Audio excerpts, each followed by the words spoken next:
الحمد للہ رب العالمین والصلاة والسلام علی رسولہ الامین اما بعد فاعوذ باللہ من الشیطان الرجیم بسم اللہ الرحمن الرحیم لا تقنطوا من رحمت اللہ۔ میرے بھائیو دوستو، اللہ تبارک و تعالیٰ قرآن میں فرماتا ہے میری رحمت سے نا امید مت ہو۔ اللہ کی رحمت بہت وسیع ہے۔ موسیٰ علیہ السلام کی جو قوم تھی بنی اسرائیل، اس میں ایک آدمی نے 99 خون کیے، قتل کر ڈالے، اور 99 خون کرنے کے بعد اس کو فکر ہوئی کیا میری مغفرت ہو سکتی ہے؟ تو لوگوں سے پوچھا کہ میں مسئلہ معلوم کرنا چاہتا ہوں، کس سے معلوم کروں؟ تو لوگوں نے بتایا فلاں جگہ ایک صاحب عبادت کر رہے ہیں، اس سے معلوم کرو، وہ اللہ کے بارے میں جانتے ہوں گے۔ چنانچہ وہ اس آدمی کے پاس گئے، اس سے معلوم کیا مسئلہ کہ جی میں نے 99 قتل کر دیے اور مجھے فکر ہے کیا میری مغفرت ہو سکتی ہے؟ تو وہ آدمی عالم نہیں تھا، وہ بیچارہ اپنی عبادت میں لگا ہوا تھا، اس کو پتہ نہیں تھا مسئلے کا۔ اس نے کہا کہ تو بہت بڑا گنہگار ہے، اللہ تیری کیسے مغفرت کر سکتا ہے؟ تو نے تو 99 آدمیوں کو مار رکھا ہے۔ اس کو بہت غصہ آیا گنہگار کو، جب میری مغفرت ہی نہیں ہے تو لو اس کو بھی ختم کر دوں۔ اس نے اس کو بھی مار ڈالا اور 100 کا عدد پورا کر دیا، 100 آدمی مار دیے۔ لیکن اس کے دل میں تڑپ تھی کہ کسی طرح اللہ میری مغفرت فرما دے۔ پھر اس نے معلومات کی کہ جی کوئی عالم ہو جو میری رہنمائی کرے، مجھے مسئلہ بتا دے، میں نے 100 آدمی مار دیے، کیا اللہ میری مغفرت کر سکتا ہے؟ تو لوگوں نے بتایا فلاں جگہ ایک عالم صاحب بیٹھے ہوئے ہیں، وہ عالم ہے واقعی میں، ان کے پاس جاؤ، وہ تمہیں راستہ بتائیں گے۔ تو یہ آدمی پھر اس عالم کے پاس گیا اور اس سے مسئلہ معلوم کیا کہ جی میں نے 100 آدمی قتل کر ڈالے اور اب مجھے فکر ہے اپنی آخرت کے بارے میں، اور میں معافی چاہتا ہوں اللہ سے، کیا میری توبہ قبول ہو سکتی ہے، معافی ہو سکتی ہے؟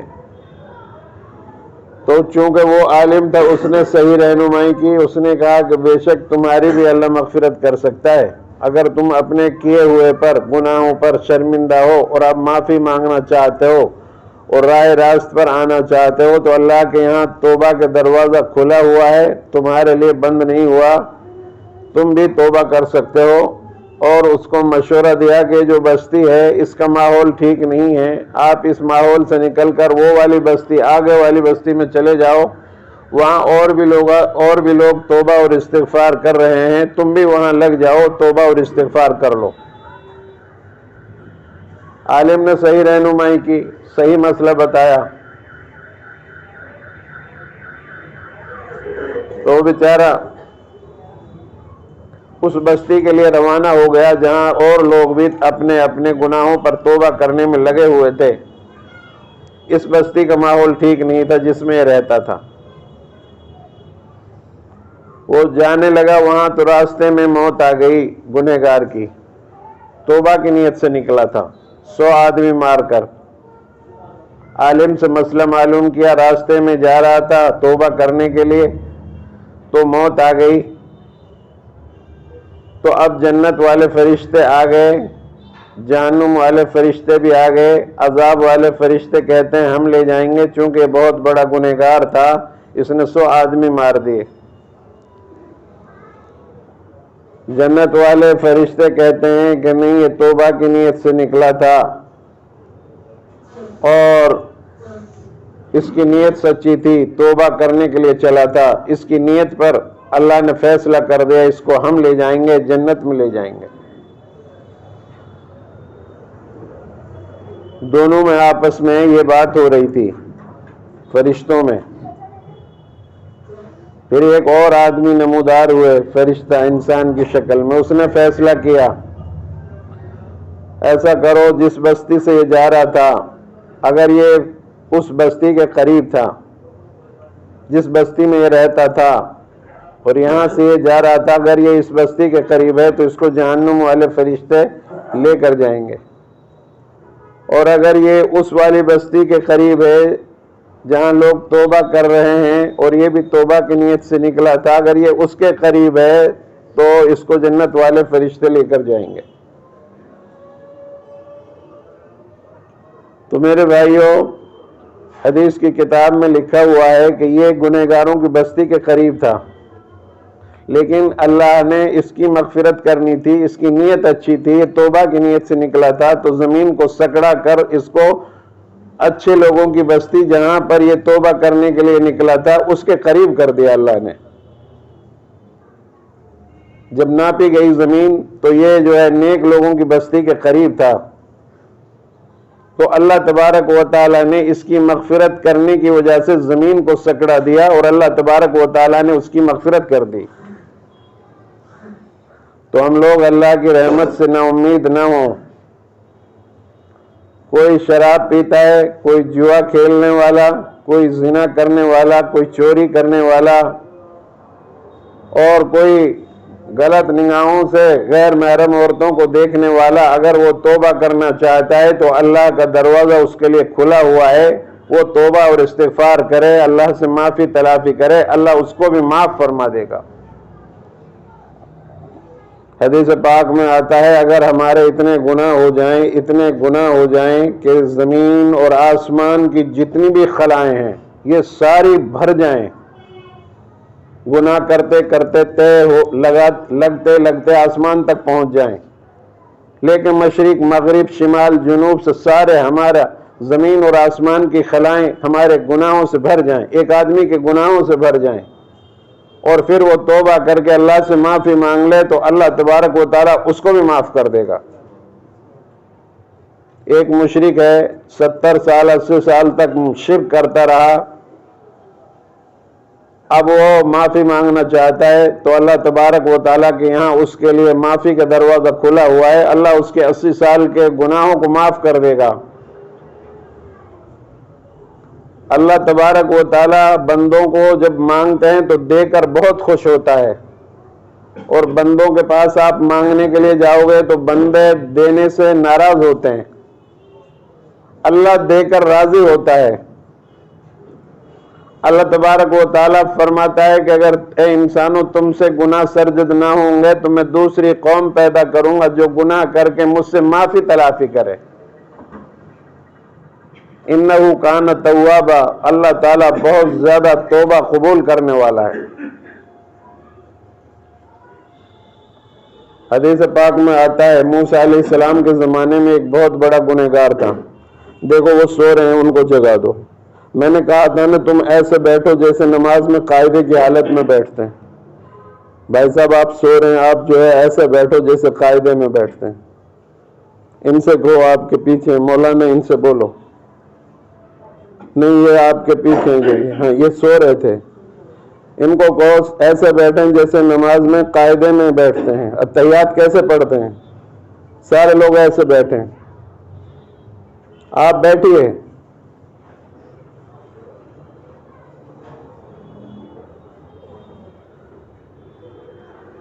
دن بھر کھیلتے رہتے ہو، اب تھوڑی دیر کے لیے بیان ہو رہا ہے، جمعے کی اہمیت کو سمجھا نہیں تم نے،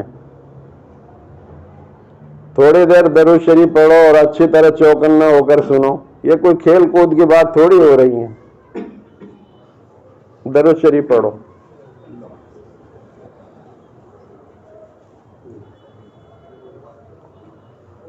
میں عرض کر رہا تھا کہ موسیٰ علیہ السلام کے زمانے میں ایک آدمی اتنا بڑا گنہگار تھا، بہت ہی بڑا گنہگار۔ موسیٰ علیہ السلام کی قوم نے اس بندے کو گناہ گار ہونے کی وجہ سے کہ اس کی وجہ سے ہماری بستی کا ماحول خراب ہو رہا ہے، اس کو اپنی بستی سے نکال دیا۔ وہ اتنا بڑا گنہگار تھا، وہ اس کی وجہ سے پوری بستی کا ماحول خراب ہو رہا تھا، وہ بہت ہی بڑا فتنہ تھا۔ بہت ہی بڑا گنہگار تھا. اب آپ اندازہ لگا لو کتنا بڑا گنہگار ہوگا وہ بندہ. بستی والوں نے اس کو اپنی بستی سے باہر دروازے، بستی کی دروازہ جو تھا چاروں طرف دیواریں لگی رہتی تھی پہلے زمانے میں بستیوں کی، وہاں اور دروازہ ہوتا تھا، اس نے ان لوگوں نے اپنی بستی کے دروازے سے اس کو باہر پھینک دیا کہ چلے جاؤ یہاں سے. اتنے بڑے گنہگار تھا وہ کہ تمہاری وجہ سے پوری بستی کا ماحول خراب ہو رہا ہے، گناہ میں تبدیل ہو جائیں گے، سب لوگ پر عذاب آ جائے گا، اس لیے بستی والوں نے اس کو باہر کر دیا. اب آپ اندازہ لگاؤ کتنا بڑا گنہگار ہوگا وہ بندہ. چنانچہ وہ بیچارہ باہر کر دیا گیا، کچھ دن تک رہتا رہا، باہر ہی پڑا رہا، کوئی اس کا پرسان نہیں، کوئی پانی دینے والا نہیں، کھانا دینے والا نہیں، اور وہ بیمار پڑ گیا. اب بیمار پڑا تو اس کے سامنے کوئی آدمی دکھائی نہیں دیتا دور دور تک. اس نے اللہ سے اتنی زبردست توبہ کی، اتنی زبردست معافی مانگی، اتنی معافی مانگی کہ بے انتہا عاجزی کے ساتھ رو رو کر اللہ سے گڑ گڑا کر دعا مانگی کہ اللہ مجھے معاف کر دے، میں دنیا جہان میں سب سے بڑا گنہگار ہوں. اور توبہ کرتے کرتے، معافی مانگتے مانگتے اس کی روح نکل گئی. اب موسیٰ علیہ السلام کے پاس اللہ کی طرف سے وحی آئی. موسیٰ علیہ السلام کے پاس آسمان سے وحی آئی کہ موسیٰ، ہمارے ولیوں میں سے ایک ولی کا انتقال ہو گیا ہے، اور آپ جائیے اس کو غسل دیجئے اور اس کی جنازے کی نماز پڑھیے، اور اعلان کر دیجئے بستی کے اندر جو آدمی بھی اس کی جنازے کی نماز پڑھے گا اس کے گناہوں کو بھی اللہ معاف کر دے گا. اب اندازہ لگاؤ، اب سارے موسیٰ علیہ السلام نے اعلان کیا تو ساری بستی کے لوگ جو ہے باہر آئے دروازے سے اور اس کے جنازے کے ارد گرد کھڑے ہوئے. تو انہوں نے کہا کہ یہ تو موسیٰ علیہ السلام، یہ تو وہی گنہگار ہے جس کی وجہ سے، گناہوں کی وجہ سے ہم نے اس کو اپنی بستی سے باہر نکال دیا تھا، یہ کیسے ولی ہو سکتا ہے؟ موسیٰ علیہ السلام بھی سر پکڑ کر بیٹھ گئے، یا اللہ یہ تو بات واقعی میں تو بہت گنہگار تھا، سمجھ میں بات نہیں آ رہی ہے. حیران تھے موسیٰ علیہ السلام بھی. اور بنی اسرائیل کے تمام لوگ موسیٰ علیہ السلام سے، پیغمبر سے سوال کر رہے تھے کہ اس کو تو گناہوں کی وجہ سے اتنا شدید ہے، اس کو ہم نے باہر ڈال دیا تھا، اور آپ نے اعلان کیا ہے کہ جو اس کی جنازے کی نماز پڑھے گا اس کے گناہوں کو بھی اللہ معاف کرے گا، تو یہ کیسے ہو سکتا ہے؟ آسمان سے پھر وہی آئی کہ موسیٰ، اس نے اتنی زبردست توبہ کی، اتنی زبردست توبہ کی، جتنے زمین پر اس وقت گنہگار ہیں اور قیامت تک جتنے لوگ آئیں گے گنہگار، وہ سب بھی اس کی برکت سے دعا مانگیں گے تو میں سب کو معاف کر دوں گا. تو میرے بھائیو، اللہ تبارک و تعالیٰ بہت زیادہ معاف کرنے والا ہے، بہت معاف کرنے والا ہے. آج سے توبہ کریں سارے لوگ، اللہ سے معافی تلافی کریں، اللہ سے استغفار کریں. موت کا کچھ بھروسہ نہیں، موت کب آ جائے. ہمارے لیے وقت مقرر ہو چکا ہے، اس سے نہ آگے بڑھ سکیں گے نہ پیچھے بڑھ سکیں گے. اور بچے بھی مرتے ہیں، جوان بھی مرتے ہیں، بوڑھے بھی مرتے ہیں. کس کی کون سی زمین پر کس جگہ موت آ جائے کسی کو کچھ پتہ نہیں ہے. اور موت کے بعد قبر میں جو چلے گا وہ اعمال چلیں گے. مال اور اولاد دفن کے بعد واپس آ جاتے ہیں، اعمال ساتھ جاتے ہیں. جیسا عمل ہوگا ویسے ہی ہمارے ساتھ معاملہ ہوگا. حدیث پاک میں آتا ہے جب آدمی کو دفن کر دیا جاتا ہے تو اگر وہ فاسق فاجر ہوتا ہے تو ایک آدمی بری صورت بنا کر اس کی قبر میں اس کے سامنے آتا ہے، جسے دیکھ کر یہ مردہ ڈرتا ہے اور اسے پوچھتا ہے تو کون ہے؟ تو وہ بری شکل والا آدمی بتاتا ہے کہ میں تیرا برا عمل ہوں. آج تیری خیر نہیں، تجھے میں عذاب دینے کے لیے متعین کیا گیا ہوں۔ اتنا بڑا ہتھوڑا ہوتا ہے ان کے پاس کہ زمین اور آسمان میں زمین کے اوپر جتنے جنات اور انسان ہیں سب مل کر اس ہتھوڑے کو اٹھانا چاہے تو نہیں اٹھا سکتے، اور اس سے اس کو عذاب دیا جاتا ہے۔ اور اگر کوئی نیک لوگ مرتا ہے تو اس کے ایک اچھی صورت میں ایک انسان دکھائی دیتا ہے، اور پھر قبر کے اندر یہ اس کے پاس آتا ہے، نیک صورت والا مردے کے پاس، اور اس سے پوچھتا ہے، مردہ پوچھتا ہے تم کون ہو؟ تو وہ کہتا ہے میں تیرا نیک عمل ہوں، آج تیری طرف کوئی عذاب نہیں آ سکتا، میں تیری حفاظت کے لیے متعین کیا گیا۔ تو توبہ اور استغفار کا زمانہ ہے، یہ مہینہ بڑا اہم مہینہ ہے، اس میں ہم توبہ اور استغفار کریں، اور آئندہ جو رمضان کا مہینہ یہ تو گناہوں کو بالکل جلا دیتا ہے، ختم کر دیتا ہے۔ سحری کے وقت میں، افطار کے وقت میں اپنے لیے، اپنے اہل و عیال کے لیے، اپنے بچوں کے لیے، اپنی عورتوں کے لیے، انسانیت کی ہدایت کے لیے، پورے عالم کے لیے امن کی دعائیں مانگنا۔ کوئی منٹ، کوئی سیکنڈ غفلت سے نہ گزاریں۔ کوئی بھی نوجوان بچہ ہو چاہے بوڑھا ہو، اگر بیمار ہے تو معافی ہو سکتی ہے، بعد میں روزہ رکھیں، لیکن جو ہٹے کٹے ہیں وہ بغیر روزے کے نہ رہیں۔ سال میں ایک مہینہ روزہ کا آتا ہے، اس میں بھی ہم غفلت کرتے ہیں، پھر ہماری مغفرت کے لیے کون سا زمانہ آئے گا؟ اس لیے ہم توبہ اور استغفار کریں، اللہ سے معافی مانگیں۔ دنیا ہم نے بہت کما لی، بہت دنیا آپ نے دیکھ لی، اب جو ہے آخرت کی تھوڑا فکر کر لو۔ یہ مہینہ ہمیں اللہ نے آخرت کو بنانے کے لیے عطا فرمایا، تو ہم اپنی آخرت بنائیں، اور اپنے مستقبل کے لیے کہ مستقبل میں حادثات پیش نہ آئیں، خوشحالی آئے، اللہ سے معافی مانگیں، اللہ سے توبہ اور استغفار کریں، خیر کے لائن کی دعائیں مانگیں۔ اللہ سے دعا ہے اللہ رب العالمین مجھے بھی آپ سب کو عمل کرنے کی توفیق عطا فرمائیں۔ وآخر دعوانا ان الحمد للہ رب العالمین۔